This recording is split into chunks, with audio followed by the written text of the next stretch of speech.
buenas noches, familia cordobesa reunida frente al televisor. Bienvenidos a 5 noches, bienvenidos a la última de la semana.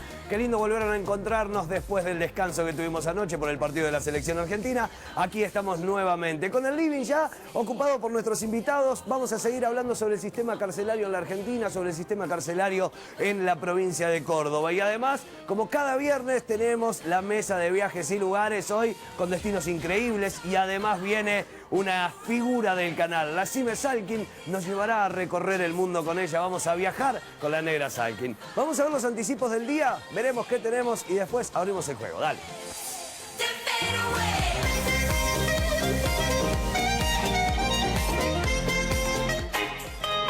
Quédate para ver 5 noches. Seguimos hablando del sistema carcelario, castigo o rehabilitación.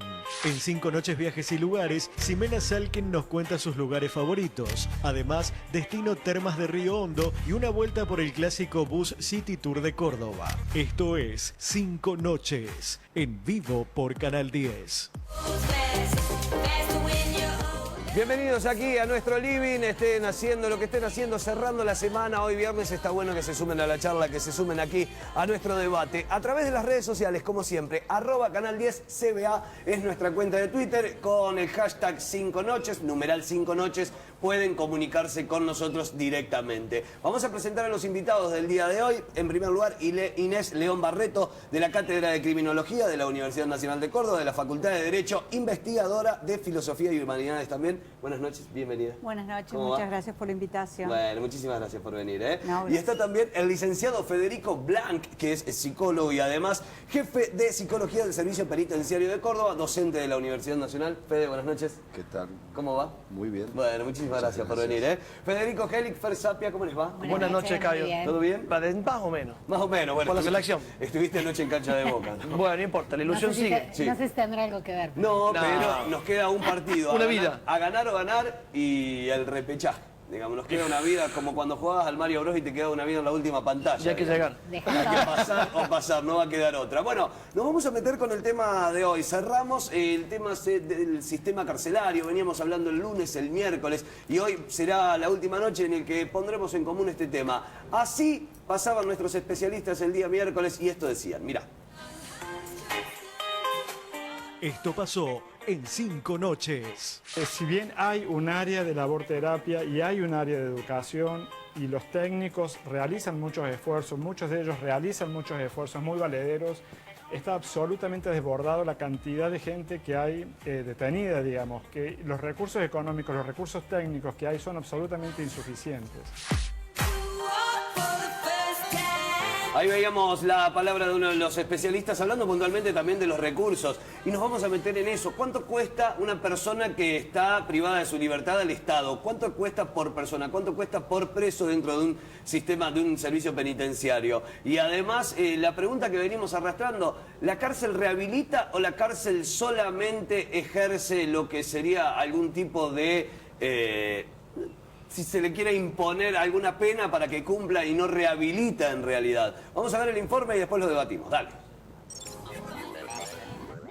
El sistema carcelario está siempre en el medio de los debates que giran en torno a si las penas son justas o si se cumple la función de reinsertar al que delinque en sociedad. A una primera respuesta teórica de si la prisión siempre viola los derechos humanos, uno podría decir que no. La pregunta me parece que es histórica sobre qué cárcel y en qué condiciones y qué monto de pena de prisión es la que se impone a determinadas personas. Y ahí uno sí podría tener muchas veces una respuesta de que en ese caso concreto, esa pena de prisión en esas condiciones sí viola los derechos humanos. Los animales los encerran y no le da de comer, ¿viste? ¿Qué terminan haciendo? Peleándose, se quieren devorar uno a otro, ¿viste? Lo mío vine pasando de chiquito, tengo 53 años y hoy en día quiero conocer a mi nieto, quiero vivir con mis hijos y nada, no quiero volver más acá. Digamos, estudiar es una manera muy importante de resocialización. Digamos, no es lo mismo estar encerrado en una celda de castigo 23 horas sobre 24, como ocurre en muchos lugares del país, que estudiar una carrera, aprender cosas nuevas, interactuar con profesores, con compañeros, formar parte de la sociedad y no ser estar aislado como ocurre todavía en muchos lugares. ¿Es la prisión un espacio de rehabilitación? ¿El sistema carcelario propicia la reinserción social?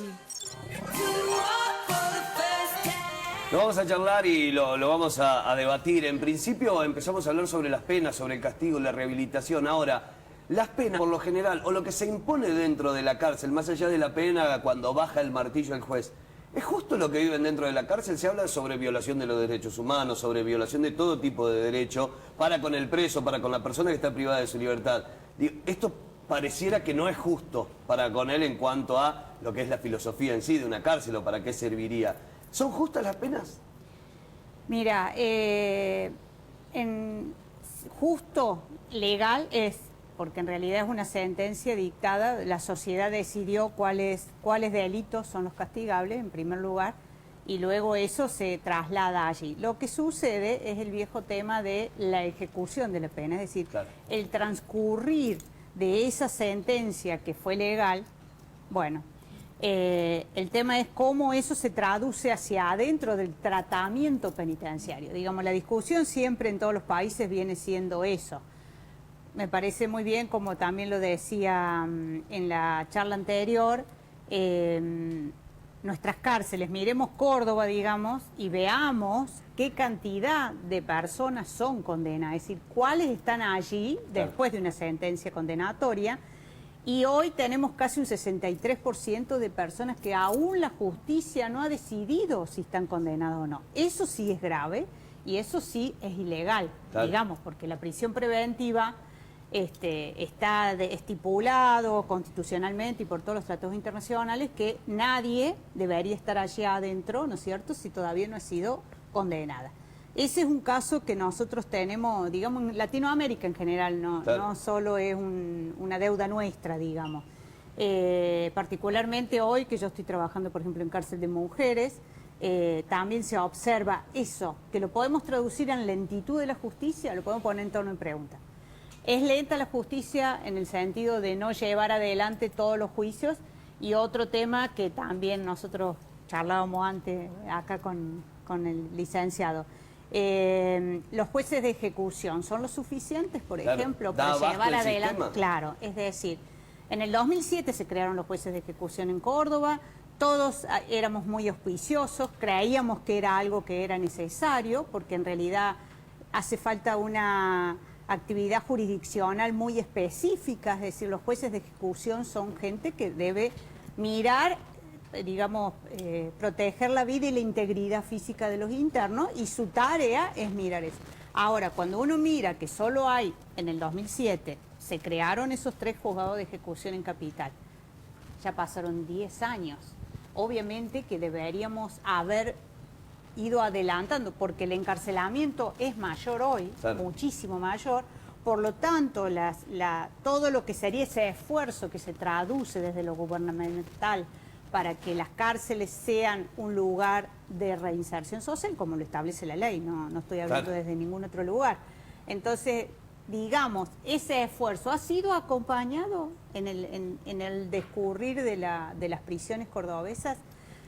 En el términos generales, lo único que ha pasado es lo que hoy se llama es un fenómeno, digamos, actual, que es que nuestro sistema se ha comprimido en un solo lugar, que es Bower, ¿no? Porque yo he sido protagonista de los diversos cambios. San Martín se cerró, que era la cárcel específica para condenados. La UP9, donde están nuestros mayores, donde estaban nuestros estudiantes universitarios, por ejemplo, se cerró.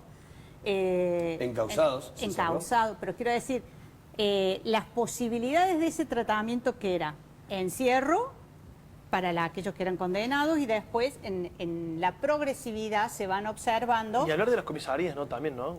No, de Increíble. eso ni siquiera lo podemos trasuntar en números, ¿no? Si uno mira las estadísticas blancas son la cantidad de presos que nosotros tenemos en nuestras cárceles. Claro.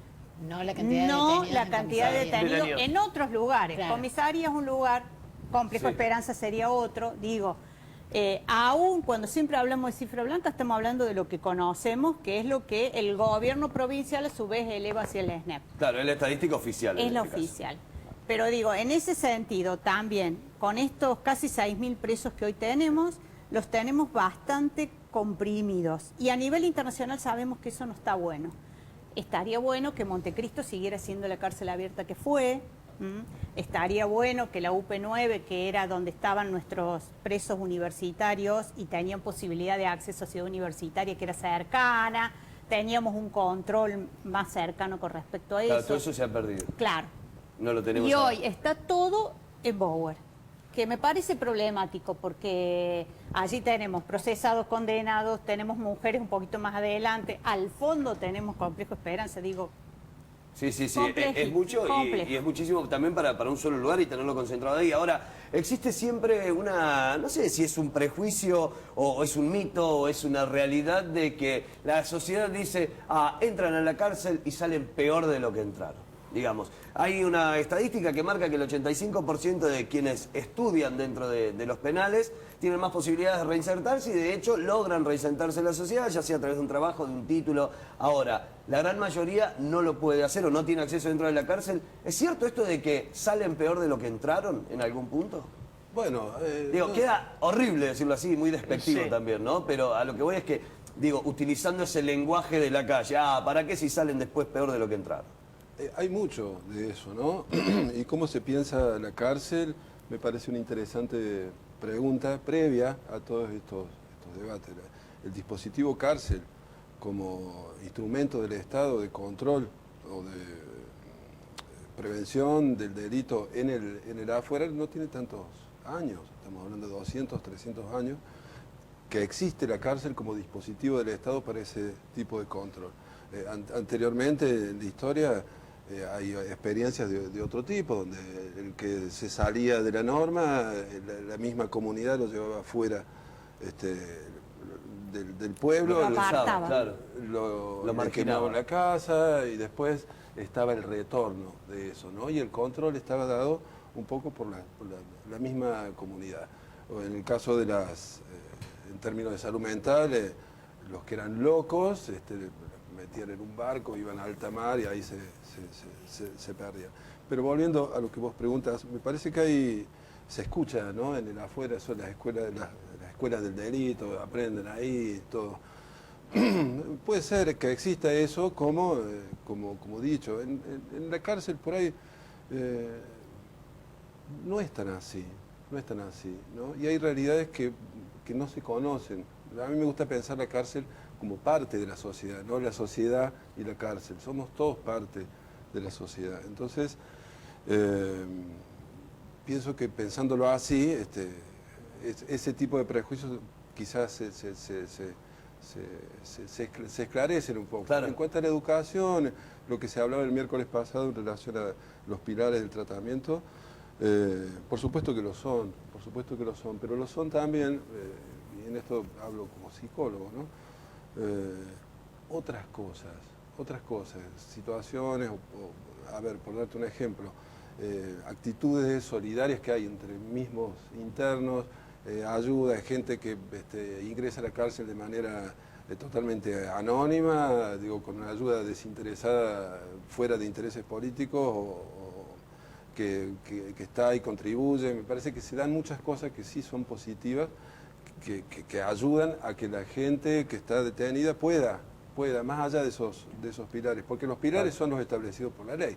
Naturalmente, si hay educación y hay inserción laboral y luego hay la oportunidad, porque más eso difícil.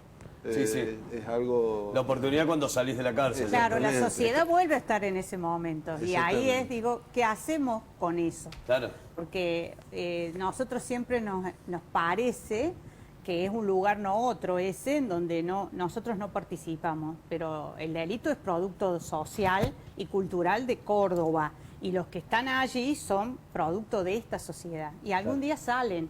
Ahora, la pregunta de siempre es, ¿qué preparados estamos como sociedad para albergarlos? Una vez que ellos cumplieron la condena y salen, hay muchísimos impedimentos, por ejemplo, para que consigan un trabajo. Un prejuicio. Claro, No. porque no solamente tiene que cambiar él en el adentro, Totalmente. sino que tenemos que cambiar nosotros en el afuera, y eso también es De un ambos cambio lados. fundamental. Sí, Pasa desgraciadamente la reincidencia es un fenómeno ahora Se da.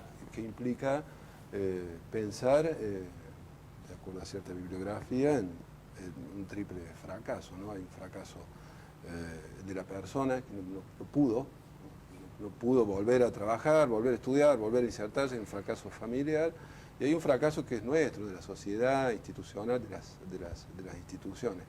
De manera que hay que trabajar en esas tres instancias para que puedan... ¿Cómo recomponemos todo? Vamos a hacer el primer corte de la noche, la tenemos a la Fer también, que además es abogada, está Federico Gélica aquí, y los dos van a estar también dando su opinión en el próximo bloque, y vamos a seguir dialogando sobre esto. Tenemos música en vivo, y hoy, como cada viernes, cerramos la semana en nuestra mesa de viajes y lugares. Corte y ya volvemos.